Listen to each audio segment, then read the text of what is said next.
Hey guys, as you're watching this video, our vision is to reach 500,000 subscribers. Hit the subscribe button, join membership to support our channel, join Patreon and PayPal. All the links are in the description. Do that to stand with us for this beautiful cause of One Africa right now. We do not forget to sign up for the petition. The link is down below. Appreciate it. Thank you so much.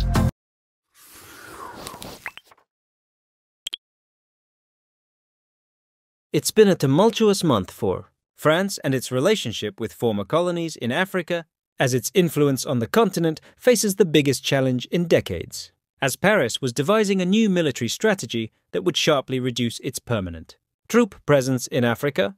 Two of its closest allies struck a double blow. The government of Chad, considered France's most stable and loyal partner in Africa, announced on its Independence Day it was ending defense cooperation to redefine its sovereignty.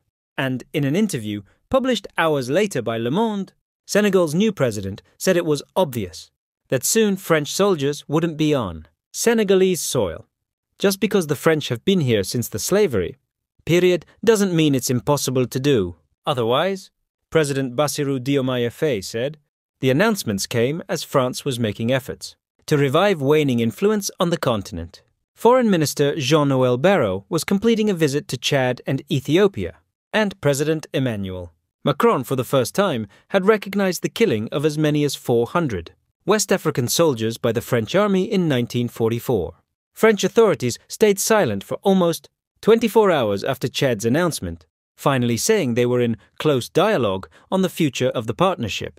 Chad's decision marks the final nail in the coffin of France's post-colonial military dominance in the entire Sahel region, said Moukahid Dermaz, a senior analyst at global risk consultancy Verisk Maplecroft, referring to the arid region south of the Sahara.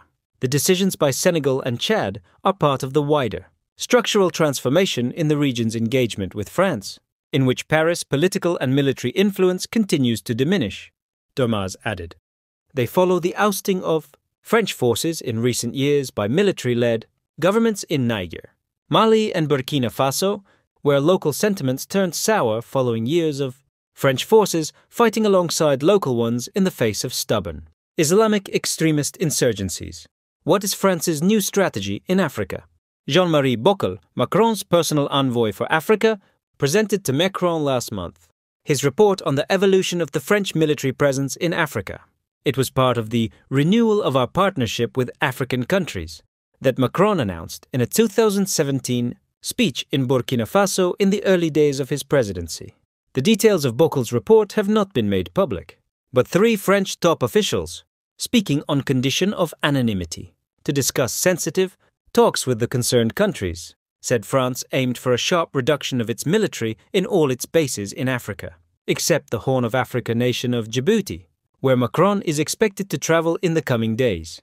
The officials said this doesn't mean France would necessarily reduce military cooperation, but instead would respond to countries' needs.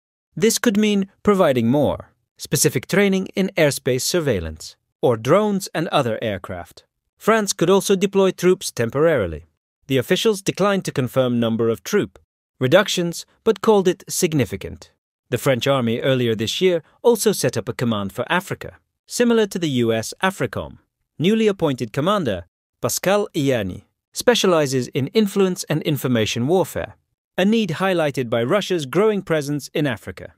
You can carry on your military cooperation like many countries do, but the idea of having permanent military bases, which then can be used as political ammunition against you and spun up in kind of a disinformation war, is maybe not the best way of going about things, said Will Brown, a senior policy fellow at the European Centre for Foreign Relations.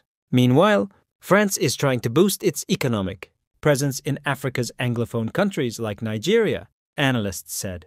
Already, its two biggest trading partners on the continent are Nigeria and South Africa. At the time of Chad's announcement, Macron was hosting talks with Nigerian President Bola Tinubu. Where does France have troops in West Africa, and why? Since the independence of French colonies in Africa, France has maintained a policy of economic, political and military sway dubbed Françafrique, which included having thousands of permanent troops in the region. France still has 600 troops in Ivory Coast, 350 in Senegal and 350 in Gabon, as well as around 1,500 in Djibouti. It has had 1,000 troops in Chad. France's defense ministry said the role of French troops in Africa is to train local soldiers and reinforce their capacities to fight extremism, mainly in peacekeeping, intelligence and logistics. But critics say keeping boots on the ground also has allowed Paris to retain influence and protect political regimes favorable to France. The countries of Francophone Africa want a change like this relationship, said Gilles Yabi, head of the West Africa Citizen think tank. Why are West African countries expelling French troops?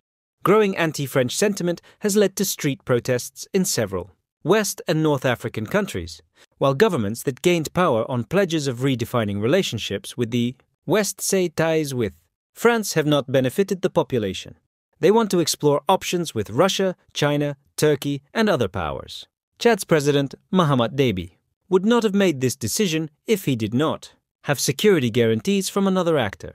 Brown said, "We know he's received serious support from the United Arab Emirates, who are very interested in what's going on in neighboring Sudan and Darfur. We know that Turkey also made some outreach." Chad borders 4 countries with Russian military presence. In January, Déby traveled to Moscow to reinforce relations with the partner country. Military leaders of Niger, Mali and Burkina Faso, who expelled the French military, have moved closer to Russia, which has mercenaries deployed across the Sahel who have been accused of abuses against civilians. However, the security situation has worsened in those countries, with increasing numbers of extremist attacks and civilian deaths from both armed groups and government forces. Over the first 6 months of this year, 3,064 civilians were killed, according to the Armed Conflict Location and Event Data Project, a 25% increase over the previous 6 months. It is impossible to say whether the departure of French forces led to the increased violence, but it created a huge security vacuum, said analyst Shantanu Shankar with the Economist Intelligence Unit, adding that it cannot be filled by Russia. Troops from the Russian private military company Wagner are being financed by the junta. Governments with fewer financial resources, he said. The situation caught France by surprise. It was preparing to start withdrawing its ground troops in Chad from next week. Then on Friday, Paris received a communiqué from the authorities demanding the total withdrawal of all personnel from its base in N'Djamena by 30 December. This is another setback for France. Chad was the last stronghold of French influence in the Sahel region of West Africa. Paris was planning to begin repatriating its soldiers from Tuesday, although sources suggest negotiations were underway for a gradual withdrawal ending in March. Now Paris has had to speed things up, sending the first 120 men back to France on Friday afternoon. The situation in the country has evolved rapidly. In October, 40 Chadian soldiers were killed in an attack by Boko Haram insurgents on a military post in the Lake Chad region. The government accused France, in particular, of refusing to provide information and assistance following the violent attack. Paris's failure to help did not go down well with N'Djamena, which demanded the withdrawal of French soldiers from Chad, ending its defense pact. This was followed by a series of demonstrations in towns across the country calling for the French army to leave. The end of the Chad-France defense pact raises questions about who N'Djamena might turn to next and what this means for the region.